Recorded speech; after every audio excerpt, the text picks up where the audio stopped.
स्वागत है तुम्हारा ग्यू मांगा सीरीज के कौन है पार्ट में। और अगर अभी तक तुमने पहले के पार्ट नहीं देखे हैं तो जाकर देख लो, मैंने लिंक डिस्क्रिप्शन में दी है, वरना तुम ऊपर आई बटन पर क्लिक करके भी उन पार्ट्स को देख सकते हो। तो फिर बिना किसी बकवास के स्टोरी को स्टार्ट करते हैं। Chapter 7 testimony.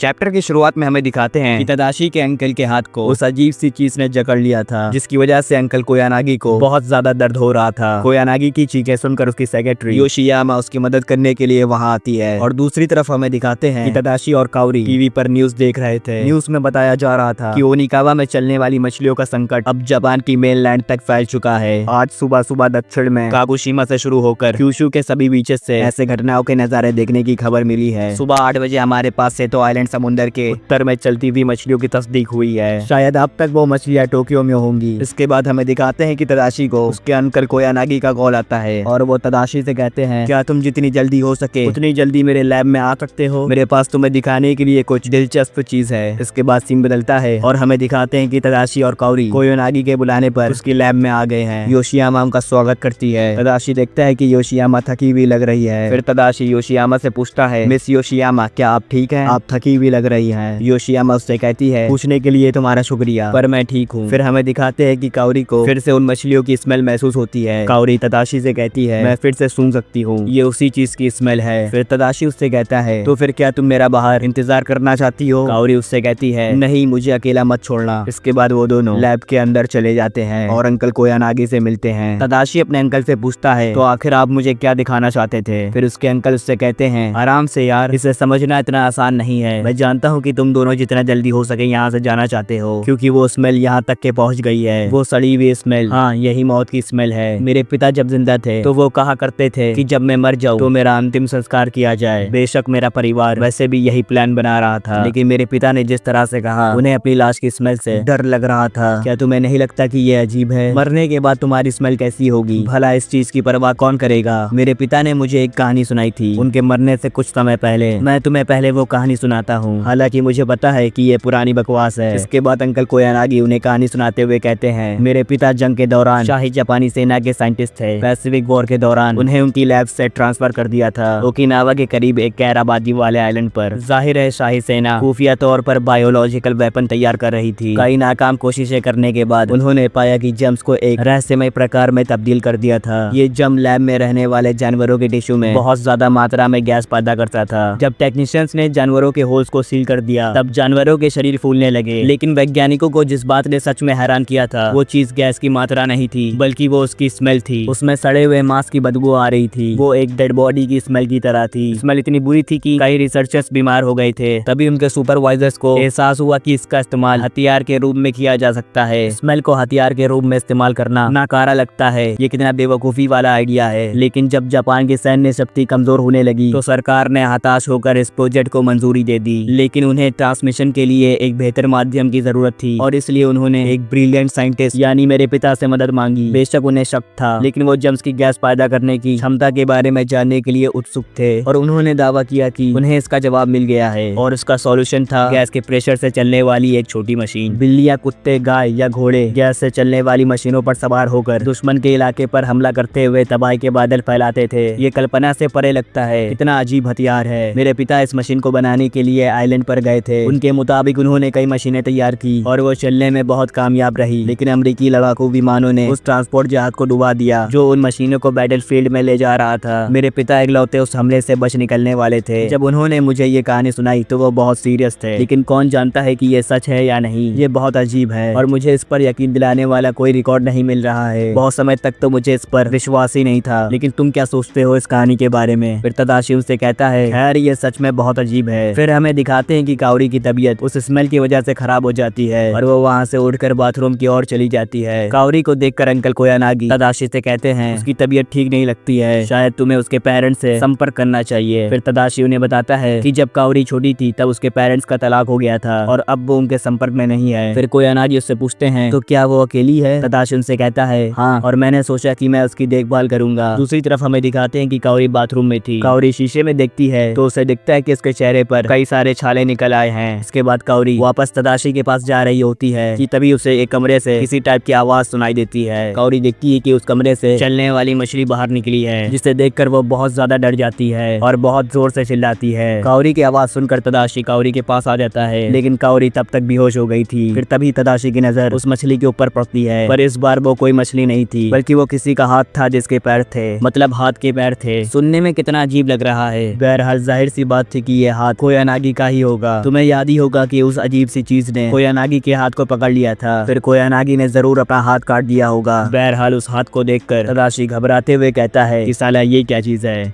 और यहीं पर ये चैप्टर खत्म हो जाता है। Chapter 8 infection.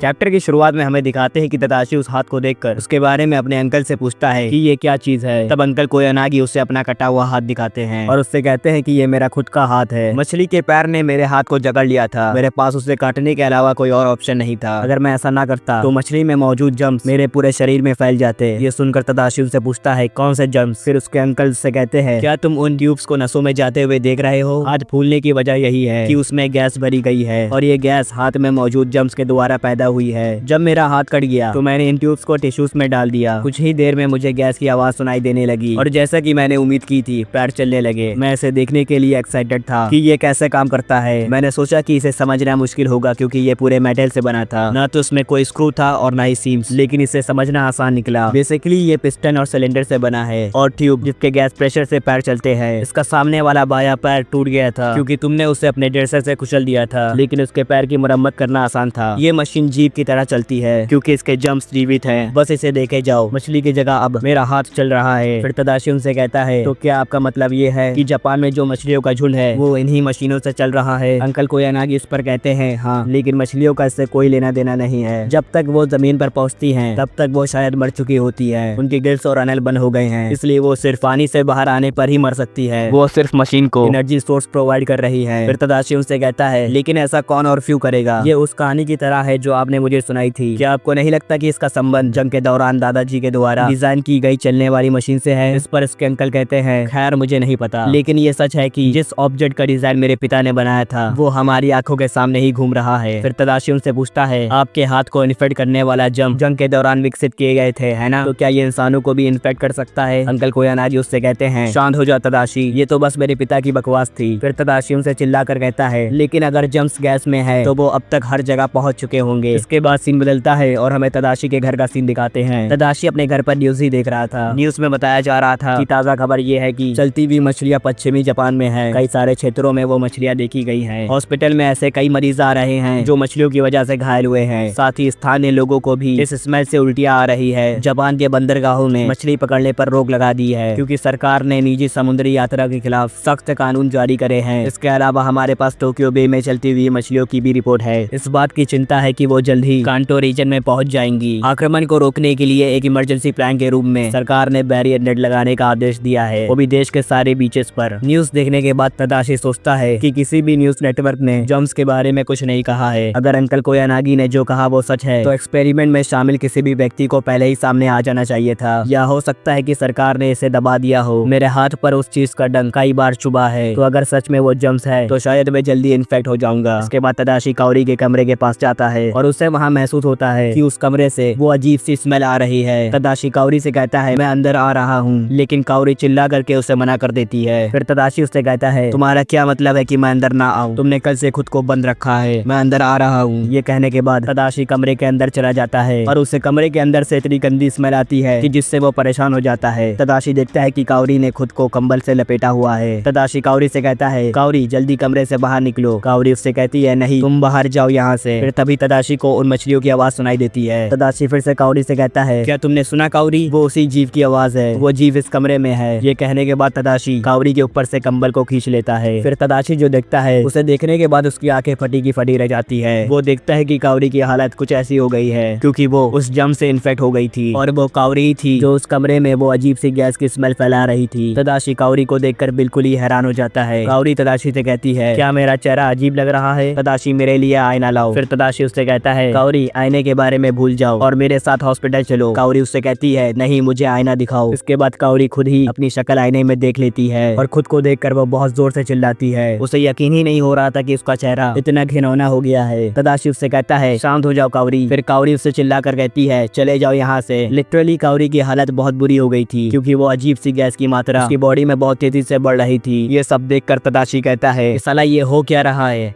और यहीं पर ये चैप्टर खत्म हो जाता है। तो उम्मीद करता हूँ तुम्हें वीडियो पसंद आई होगी। अगर आई है तो वीडियो को एक लाइक कर देना। चैनल पर नए हो तो सब्सक्राइब करके बेल आइकन को भी दबा देना ताकि तुम्हें ऐसे ही अमेजिंग वीडियोस की नोटिफिकेशन मिलती रहे। और हाँ सुनो 2-4 मांगास भी कमेंट में रिकमेंड कर देना। मैं काफी बोर हो रहा हूँ, शायद पढ़ने के बाद बोरियत खत्म हो जाए। तो बहरहाल आज के लिए बस करते हैं। मैं मिलूंगा तुमसे नेक्स्ट वीडियो पे। तो बाय बाय।